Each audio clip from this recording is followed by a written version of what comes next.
हमारे हिसाब से पहले के जमाना से बढ़िया तो आज के जमाना बा। पहले एक बात रहे कि जौने दुल्हनी के ऊपर दिल आई जाए दिल नहीं जनता का नहीं जनता का हो नहीं भैया तोरे अंदर नहीं वो का तो बोतल भर चला गया। हाँ अरे पागल इंसान।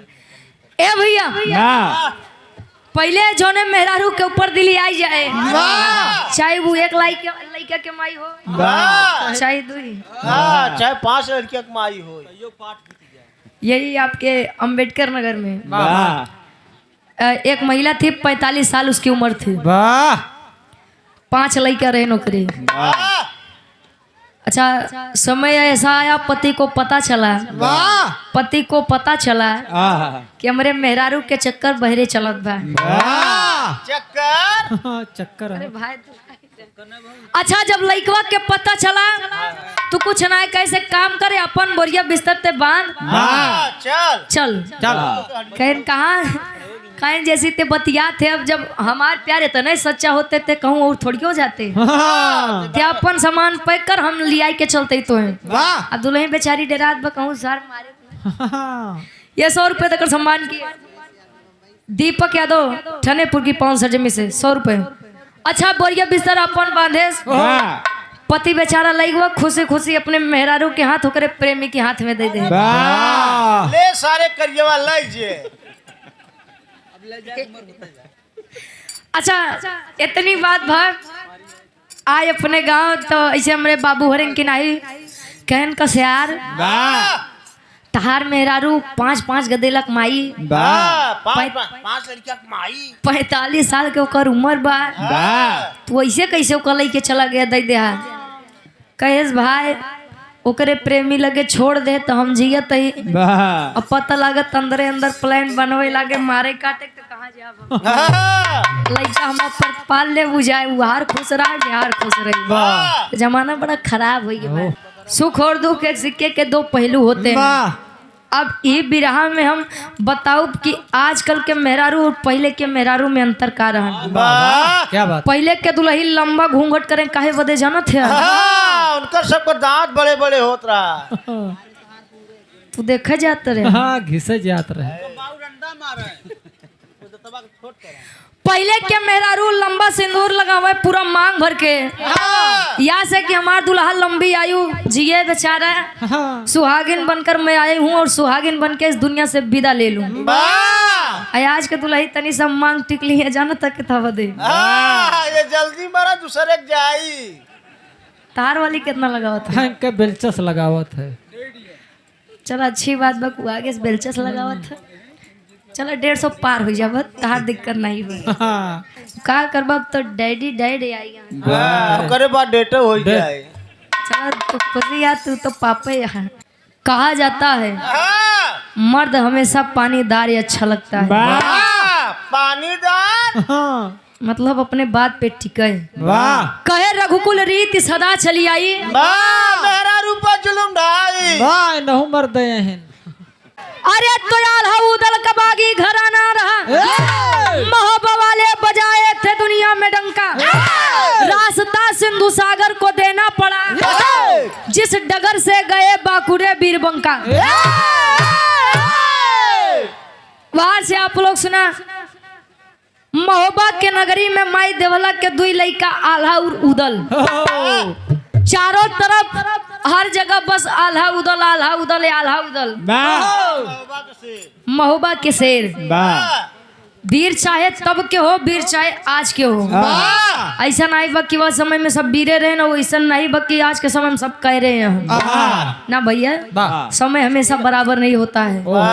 आज भी पानीदार मर्द हैं लेकिन कुछ है जने यहाँ सुबेरे का कहिए संझक का हो जाई और नहु नहीं जानते पहले उलझ जाते। आज के जमाना तो इतना खराब बका अगर एक जने गिरा है तो 13 जने वो खड़ा है काहे बदे जाना थे सेल्फी वीडियो बनवे खातिर। यहाँ पार्टी में कुछ लोग हैं इसार कैसे गिरा बा हम जाना तई पीक गिरा काहे बिना अभी नहीं दिमाग बा कि उठाई ली ना वीडियो बनावत है तो गुरुजी हाँ यहाँ तनी सब मिजाजी गजल लागत बा हाय हाय हाय कोनो पिए वाले के आज दावत बा वाह कहा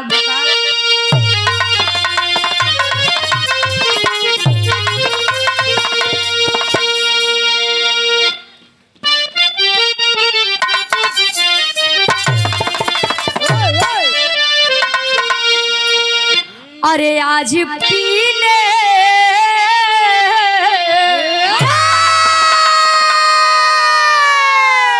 अरे आज पीने की दावत है यार चांद पर बैठ कर हम पिएंगे आज पीने की दावत है यार चांद पर बैठ कर हम पिएंगे।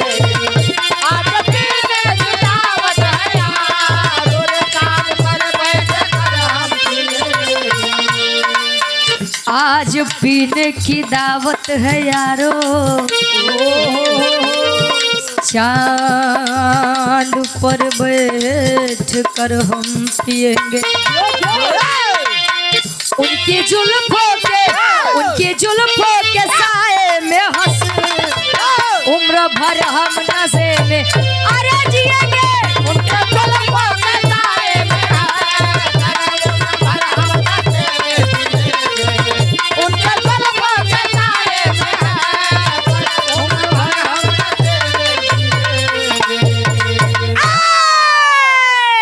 कहे उनकी जुल्फों के साए में हंसकर वाह उम्र भर हम नशे में जिएंगे अरे वाह बारे आंसी क्या बात है।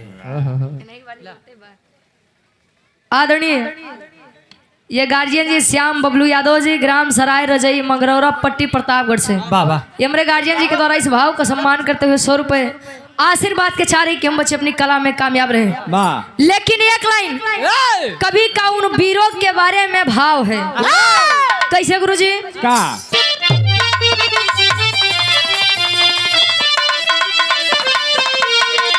अरे जिसके सीने अरे तो जिसके सीने में जलता हो सो सानी फौलाद बनकर जिएगा जिसके सीने में जलता हो सो सानी फौलाद बनकर जिएगा। जिसके सीने में जलता हो तो सानी फौलाद बनकर जिएगा। अरे जिसके सीने में जलता हो सोला सानी फौलाद बन के जिएगा माने से कोई जहर भी पीना अमृत अपमान काना माने से कोई जहर भी पीना, अपमान काना पिएगा। माने से कोई जहर भी पीना, अमृत अपमान काना पिएगा। मान से कोई जहर भी पिलाए अमृत अपमान का ना पिएगा जे मर्द बा कोई अगर सम्मान से जहर भी पिला रहा है तो हंसी खुशी पी लेगा लेकिन सम्मान हेलो अपमान का अमृत नहीं पिएगा लेकिन यार तो जानत है पहले एक नारद रहे आज हर घरे में 2 नारद जन्म लेता है यार के बात वहार के बात यार झगड़ा लगाए के बाद बस अब जान ले बढ़िया बा हमारे विराह के कहानी के शुरुआत कवि जी यारे से लेते हैं जौहरी छन से कैसे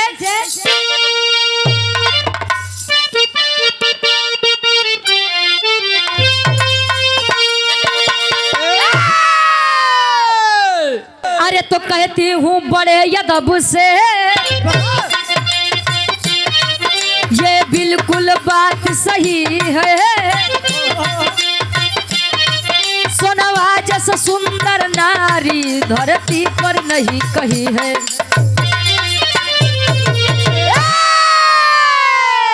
अरे तो चर्चा थी चारों ओरी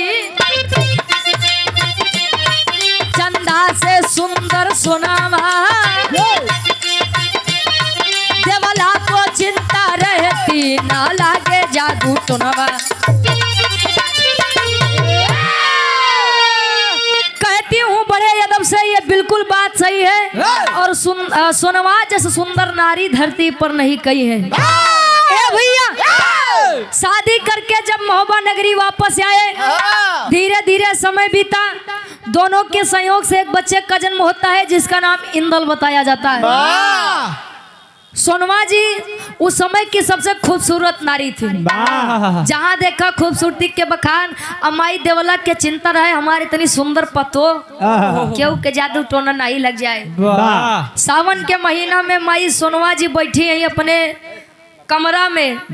सखी सहेली आई, कहीं सोनवा जी ए रानी, अगर या मौसम में सावन के महीना में अगर झूला झूले के मिल जाए, कजरी राग छेड़े के मिल जाए, तो सावन महीना के बातें अलग हो जाए। तब सोनवा जी करत थी का,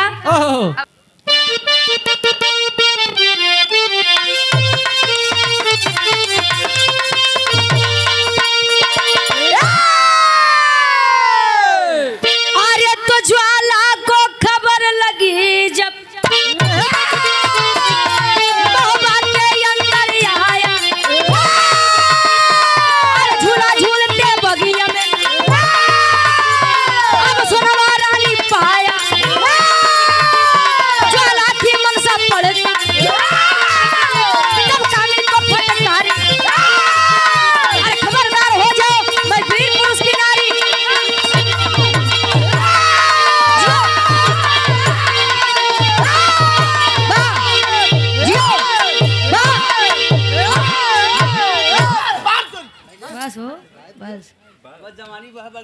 बड़ी लड़ाई लड़ी बा।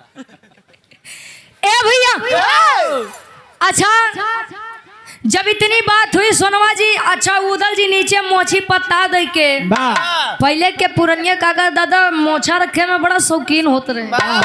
अब एक जने बाबूजी बैठा रहे भाई साहब का लगा कितना बड़ा एक बाबू बैठा रहे ना, वो दिखात नहीं है, खानो ना खात हुई पतो डर के मारा गहन घरे। पहले के लोग मोछा दाढ़ी रखे में बड़ा शौकीन होते रहे। सब अपन खेती है। अच्छा अब उदल जी अपने मोछा पे ताव दे यार, जब बाहर घूमत है तब मेहरारू की आदत होता बड़ा इशारा से बतिया। हेलो सोनवा जी इशारा से बोलावत है उदल जी के, ए देवर बबुआ। हेलो, हाँ इंग्लिश पढ़ावे जाते। इशारा दे। अच्छा उदल जी आए, बोला भौजी का बात बा। भौजी आए, सोनवा जी सारी बात बताए, कहीं झूला झूले के इच्छा बा, लेकर आए कदम के बगीचे में। जब आए तो एक काम करत है, हमरे बिरहा में बड़ी सुंदर गीत लगत बा। कोनो लड़की बतावत बा कैसे।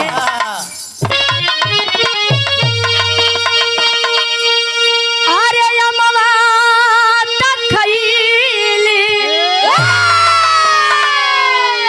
अरे अमवा तखैली, हई कोई लरिया खींच के मरली रे दगिया, लगी रे गई की दगिया, लगी रे गई हमारे कोरी रे चुनरिया रे दगिया, लगी रे गई मीना हमारे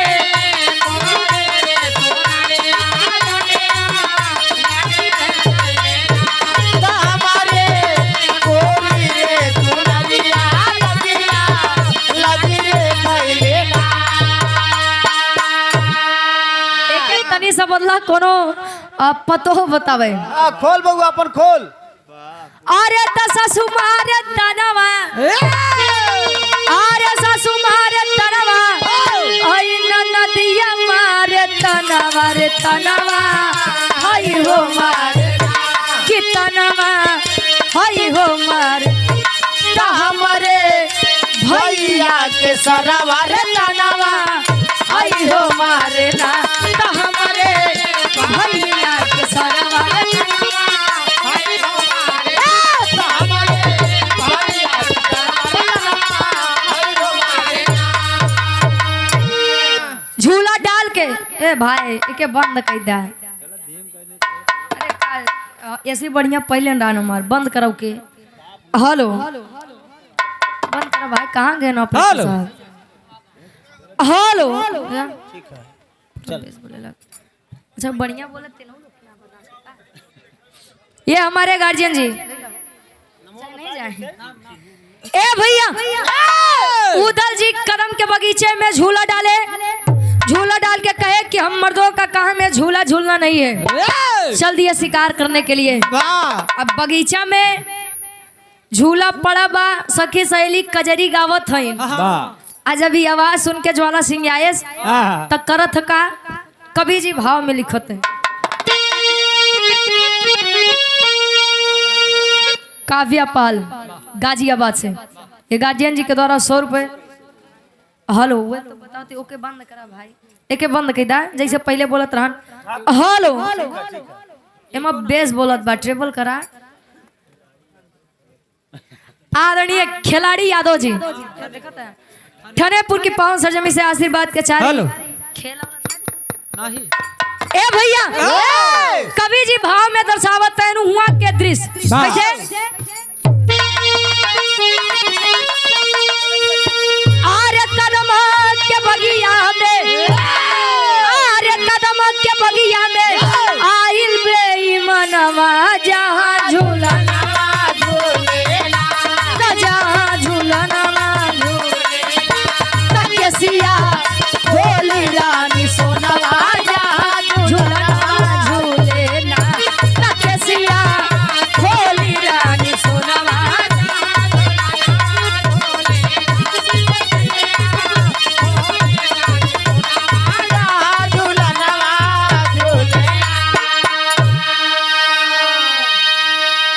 आया कदम के बगीचे में, सोनवा जी को देखा और देखते ही रह गया।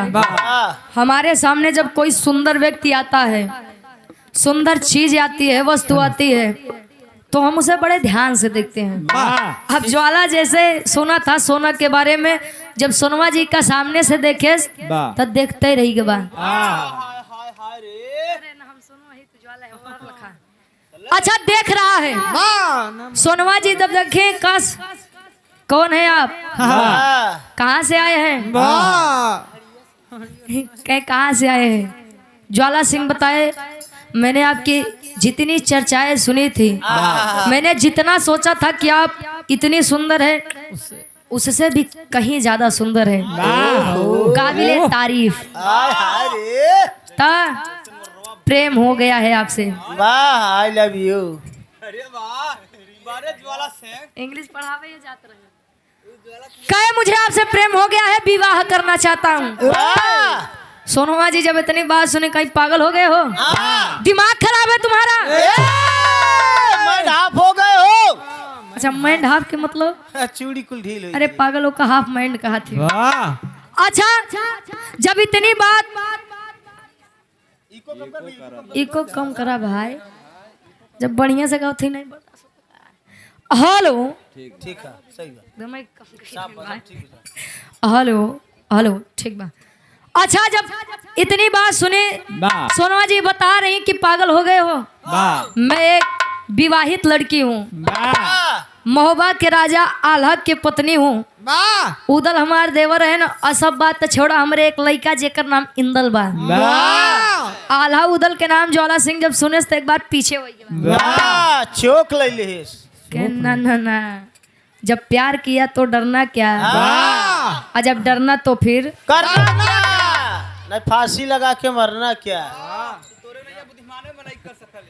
कहे अब चाहे जो भी हो, अंजाम कुछ भी हो, लेकिन आपसे मैं शादी करूंगा।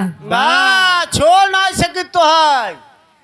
ता सोनवा जी समझावत एक बात। का समझावे?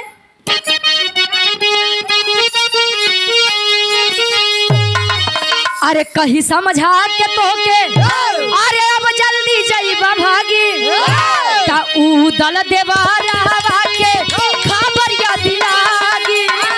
उदल देवा रहवा के खबरिया दिलागी। उदल देवा रहवा के खबरिया दिलागी। तेगवा चला के कटी है, तेगवा चला के कटी है,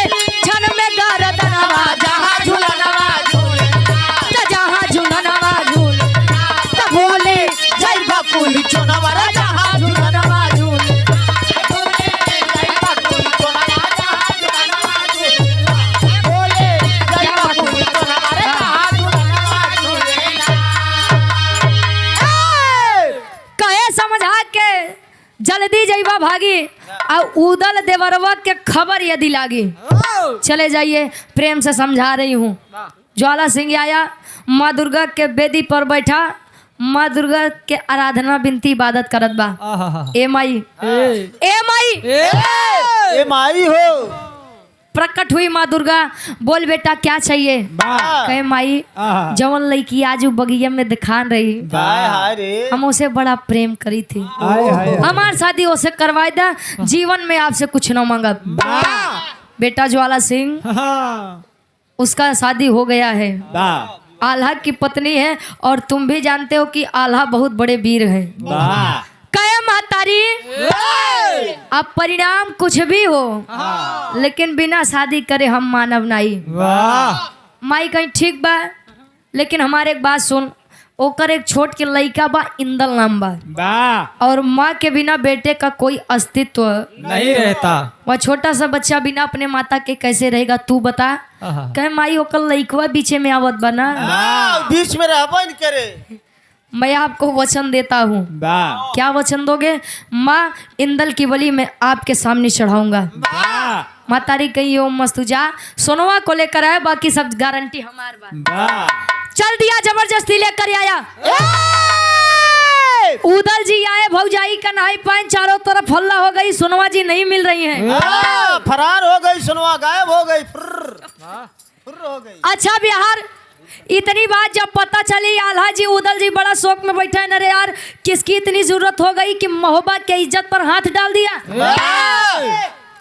अच्छा गीता में भी लिखा गया है, तो कतो मारे वीर तो कतो मरवाए भी भागे वीर। कहे भैया एक काम करो, कहे का कहे भौजी वाला समनवा तनी निकाला। भौजी वाला समनवा, अरे मतलब उनकर कपड़ा लत्ता यार निकलवाए। कहे यार का करबा, तहार भौजी एकदम पातर के कोमल के, तहार दे देखत है हाँ जैसे मर्रवा भैंस, उनकर कपड़ा तोरे कहाँ से हो जाई हो। कहने रे तू कपड़ा लावा, बाकी तो जिम्मेदारी हमार बा।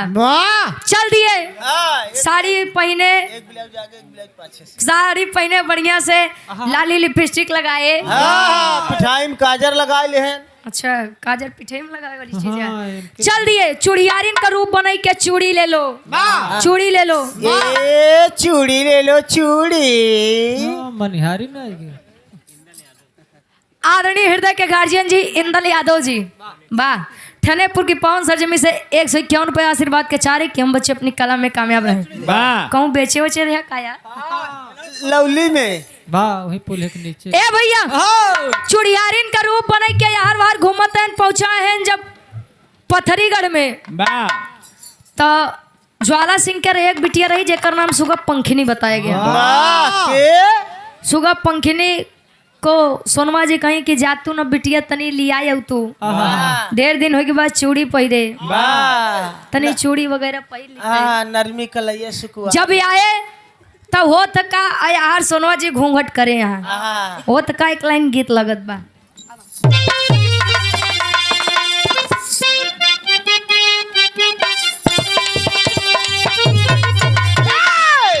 लड़की कहे हम गवनवा नहीं जा,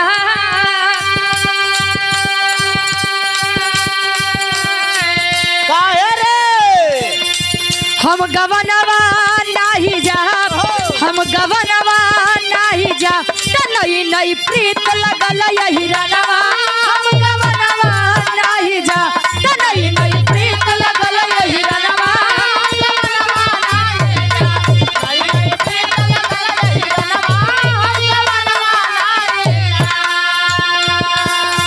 लेकिन कवि जी भाव लिखते हैं,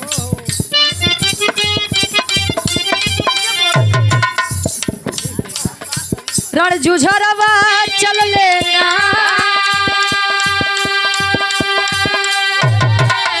रण जुझरवा चल लेना, रण जुझरवा चल लेना, उदल बन गई ले चूड़ी हरवा, रण जुझरवा चल लेना। क्या बात है, उदल बन गई ले चूड़ी हरवा, रण जुझरवा चल लेना। पहुंचे आज जैसे जैसे सोनवा जी के उ नरम कलाई धरे पहिरावे खातिर चूड़ी तले होत का सोनवा दिहाली हाथ बढ़ाए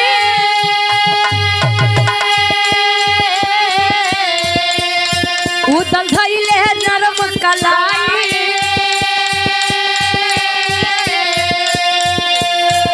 त घूंघट हटे त देखे चेहरावा घूंघट हटे त देखे चेहरावा रजू धरवा चले घूंघट हटे त देखे चेहरावा रजू धरवा चले घूंघट हटे त देखे चेहरावा रजू धरवा चले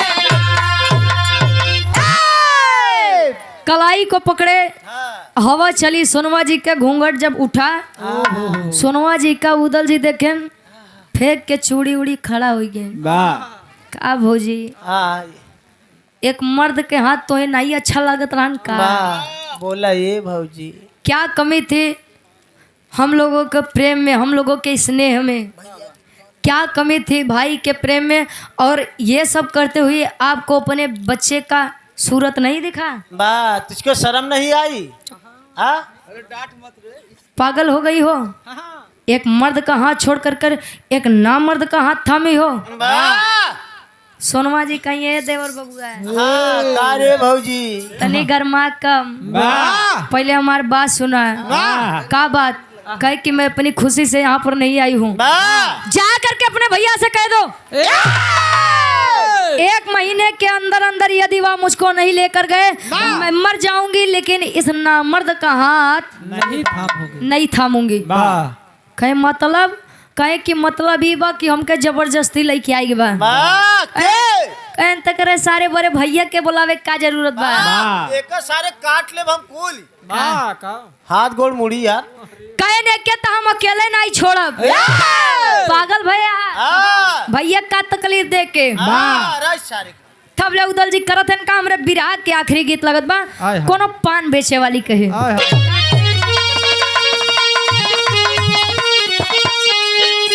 अरे कोठे ऊपर कोठरी अरे हलवैया के दुकान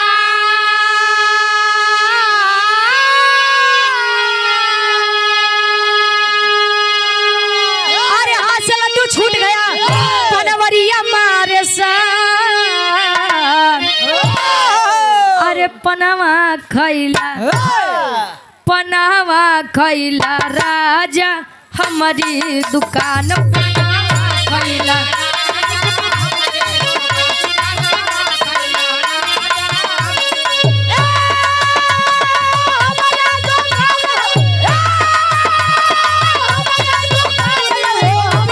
पनावा खैला राजा हमारी दुकान पनावा खैला तब ले उदल जी करत है का अरे तो चूड़ी तर की फेंक के उदल अब खींच लिए तलवार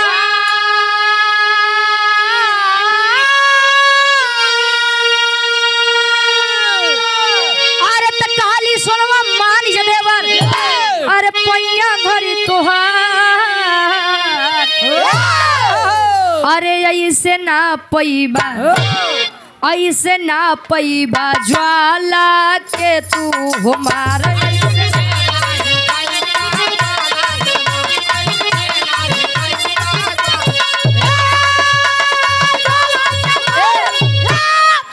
खुशबू पाल और रिंकी पाल दादी जी की पिंकी पाल दादी जी की ये नातिन है ना 100 रुपए देकर सम्मान के आशीर्वाद के चाह रही कहे देवर बबुआ जवानी के जो कौन चढ़ावा का बात बा कहे पहले हमारी बात सुना कहे कि ज्वाला सिंह ने माँ दुर्गा से वचन किया है कि वह मेरे बेटे और तुम्हारे भतीजे की बलि माँ के चरणों में चढ़ाएगा मतलब कि इंदल के गर्दनवा काटी माई दुर्गा के सामने तब कहे ओकरे ऊपर माई दुर्गा के कृपा बा इसे ओकर कुछ नहीं कह सकता तब ये बात जाए के अपने भैया से बतावा आए महुआ नगरी में मुँह लटकाए बैठे हैं आल्हा जी पूछतन कस भौजाई के तोरे पता चला कि नहीं कहन भैया पता तो चला लेकिन एक दुविधा है कौन दुविधा अपने बेटवा इंदल के बलि चल के वाह माई दुर्गा के चरण में चढ़ावा। वाह तबे ज्वाला सिंह के कुछ बिगड़ी नहीं, तब बिगड़ी उगड़ी ना इतनी बतिया जब आल्हा जी सुने पिता मोह जाग गया। वाह अब मोह मोह का मतलब माया प्यार उमड़े लाग। वाह तब ले आल्हा जी जवाब देते हैं का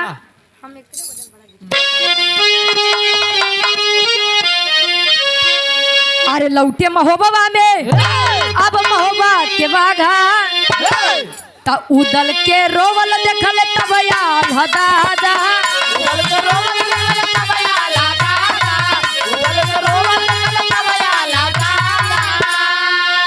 अरे त बलि नहीं बेटे के देबे आल्हा की इनका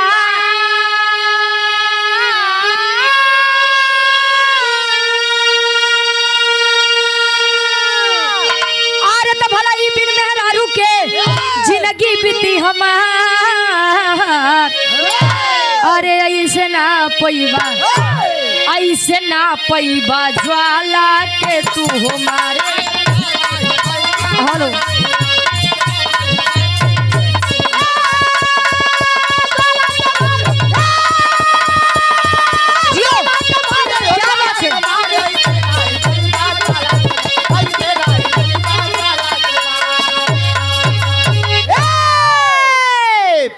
भैया इंदल के बलि ज्वाला सिंह के पहले चढ़ावे के होई। वाह आल्हा जी कहे पागल हो गया है तार दिमाग खराब बा मेहरारू बिना जिंदगी बीत जाए चले अपने लड़का के हम बड़ा प्यार से पाले ही ऐसा मेरा दू चार ठेव ले जाए ले बे वाह ये सब काम न हो पाई। कहे पागल हो गया का भैया कहे मतलब कहे जब कल को इंदल बड़ा होगा दुनिया वाले उसे ताना मारेंगे तोहार बाबू तोरे बदे तोरे माई के नहीं लेके आए दूसरे घरे बैठाए तोहार माई गई दूसरे के क्या चाहते हो कि इंदल के लोग ताना मार मार के ऐसे ने मुआई दे ऐसे ने मार दे वाह कहे नहीं नहीं इंदल का हाथ पकड़े चल दिए माँ दुर्गा के मंदिर पर वाह तबले करत हैं का टेरी के भाव में कवि जी लिखत हैं ए भाई का करत है आवाज बढ़ावा है के हेलो और बढ़ावा हेलो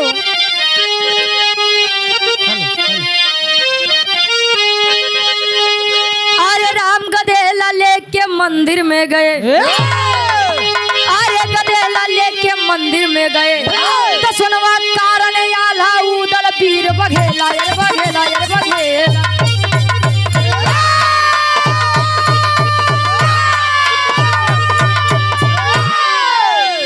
गधेला लेके मंदिर में गए तो सोनवा कारण आल्हा उदल वीर बघेला गधेला लेके मंदिर में गए चल दिए। मासूम सी सूरत अपने बच्चे इंदल की जब देखे वाह आल्हा कहे नहीं यार मुझसे नहीं होगा वाह बहुत प्यार से मैंने अपने इस बच्चे को पाला है वाह। और मैं किसी लड़की के लिए अपने बच्चे की बलि नहीं चढ़ा सकता हूँ। कहे भैया कोनो लड़की ना उतार मेहरारुआ इंदल के महतारिया महोबा किसान है। इतनी बतिया जब इंदल सुनत बा आय हाय वो छोट से लड़किया जाई कि अपने बाबू से कहत बा ए पिताजी आप क्या सोच रहे हैं। अरे मैं तो प्रसन्न हूँ कि मेरा ये नासवर तन काम में आ रहा है। मतलब कि एक महतारी के लावे के चक्कर में एक माई के चरण में हमार बलि दी जात बा बलि चढ़ाइए। इतनी बतिया सुन के अपने लड़का के बाप बेटा बा आज मुझे गर्व हो रहा है कि तू ही मेरा औलाद है। महोबा के खून तेरे अंदर दौड़त बा। निकाल के तलवार माँ दुर्गा के सामने बलि चढ़ा दिए। जब बलि चढ़ाए तो माँ दुर्गा प्रकट भई खरत ही का पापट के भाव में कवि जी लिखत है।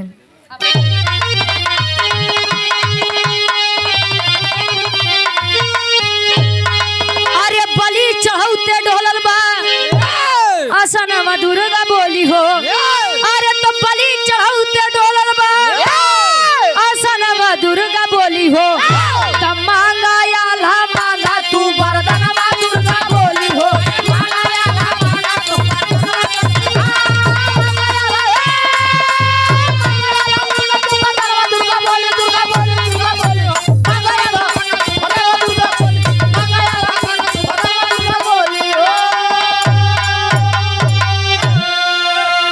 बलि चढ़ौते डोलल सनवा दुर्गा बोली हो, अब मांगा आल्हा मांगा तू वरदनवा दुर्गा बोली हो। वाह वाह बेटा वाह, खुश हूँ मैं तेरे इस बलिदान से। हाँ। क्या चाहिए तुझे? जवन मांगे के हो मांगिला। वाह मांग ले बेटा। आल्हा जी दिमाग लगाए कहे मातारी पहले ऐसे ना तिरवाचा बांधा। हाँ रामनाथ वर्मा जी हरेपुर की पाउन सरजमी से 51 रुपए कहे कि ऐसे नहीं, हाँ पहले तिरवाचा बांधा कि जौन मांगब तोन देबू। हाँ देबू माई? हाँ ए माई देबू? हाँ। हाँ बेटा दे, बोल क्या चाहिए तुझे? वाह कहे मिले। तो सुना, हाथ जोड़ के बैठ गए नाला जी वरदान मांगते हैं। का वरदान मांगे?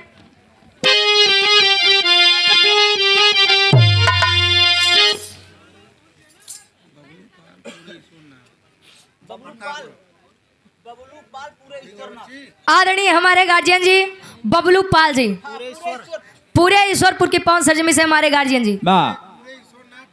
अच्छा पूरे ईश्वरनाथ प्रतापगढ़ से ये हमारे गार्जियन जी के द्वारा 100 रुपए आशीर्वाद के चाह रहे कि हम बच्चे अपनी कलम में कामयाब रहे। वाह आल्हा जी वरदान मांगते हैं। अरे जिंदा कर दो लाल को मेरे, वर दो वर की रानी हो, तो ज्वाला सिंह के गर्दन रण में अलग करा महतारी हो। अरे ये मस्त काली उड़ली गगनवा दुर्गा बोली हो, तब मांगा आल्हा मांगा तू वरदानवा दुर्गा बोली हो।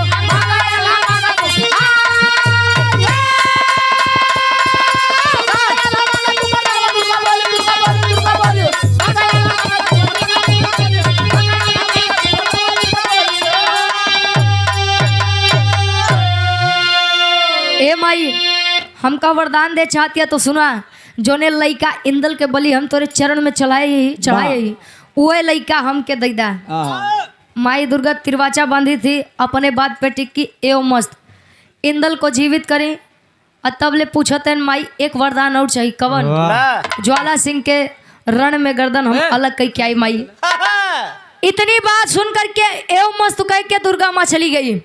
अब तो तैयारी बन गई, पथरीगढ़ पे चढ़ाई कर दी महोबा वाले। अब ज्वाला सिंह जब जान गया कि अब ना ही बचब, अब जाए हमार का जान, अब ना ही बचब, तब दुर्गा माई के चौरा पे बैठ के अब लगा बेचारे रोएगा। रोहत बकई से आल्हा के भाव में कवि जी प्रमाण देते हैं।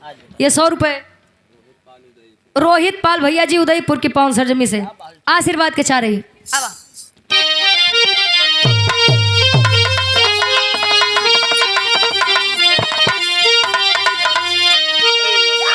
अरे तब पथरी पे चढ़ाई कई दिहले महोबा वाला भैया।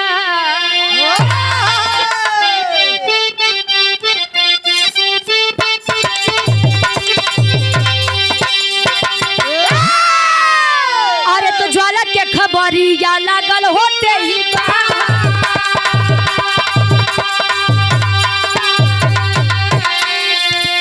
तेगावा से तेगावा बजल रनवा में।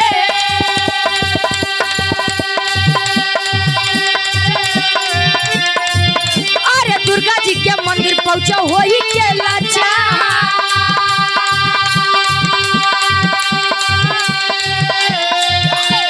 कहिले आवाहन जब पथरी के राजा।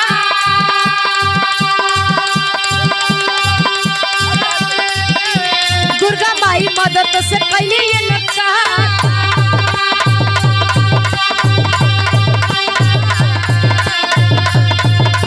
तो से पहले बलि आल्हा इंदल के चढ़वले।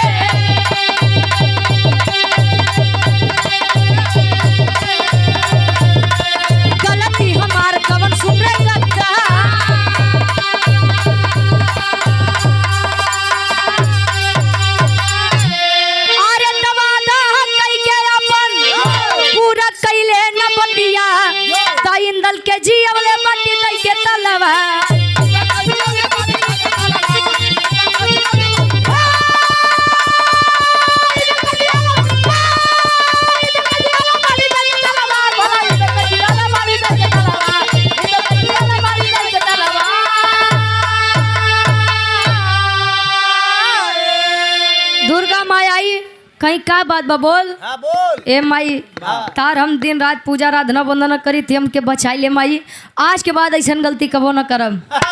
कहे जब तू सोनवा का लिया क्या रहा तो का रखे बदल लिया क्या रहा। तूने तो मुझसे कहा कि हम उसी शादी करब, आज जब लिया क्या है तो काहे धरे रहा। कहे माई 21 के मार 3 महीने कोनो व्रत बा। व्रत बा व्रत भुगतान। फास्ट उपवास वाह आई एकरे बीच में अगर हमारे लगे हुआ तो पतिव्रत तेज लगी तू मरी जाबा।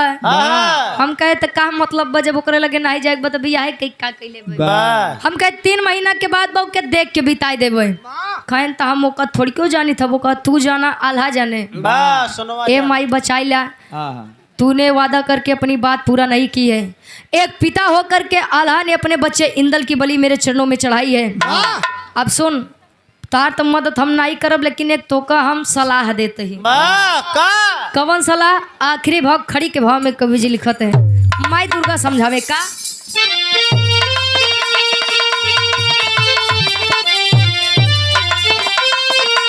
अरे त कहली दुर्गा माई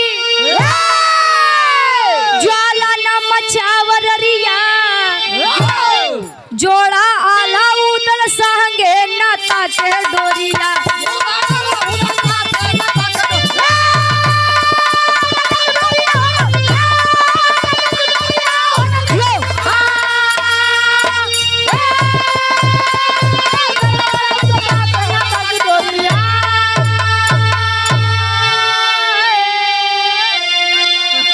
जोड़ा आला उदल संगे नाता के डोरिया।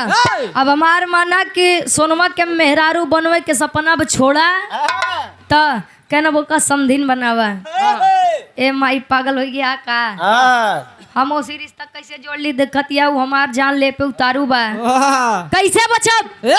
कहे सुन, तेरी बेटी सुगा पंखनी उसका बेटा इंदल जीत ते ऐसा नहीं पौबे, ये हमार वरदान बहु के। तो हमार जब बात मान बात बनाओ और सुगा पंखनी अपने बिटिया के बिया एक मर्द के हाथ में दे दे और बच ही जाबे। कहीं ठीक ठीक आया और करत का। अरे सुगा पंखनी इंदल से कैले तबिया हो, डोली चढ़ी औली ते ही महोबा के द्वार।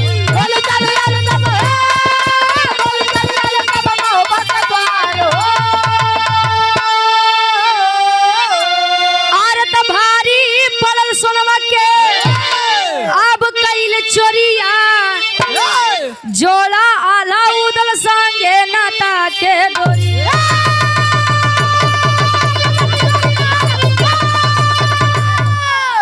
सुगा पंखनी इंदल से शादी करके अपने मोहब्बा के द्वारे आए।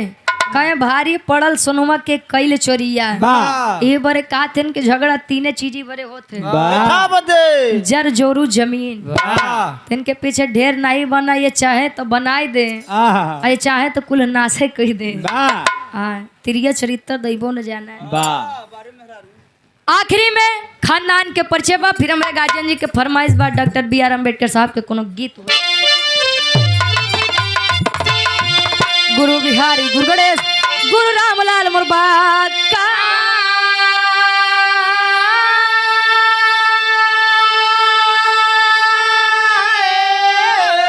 अरे स्वर्ग बसे चंद्रिका कवि बच्चन का विजय पता का।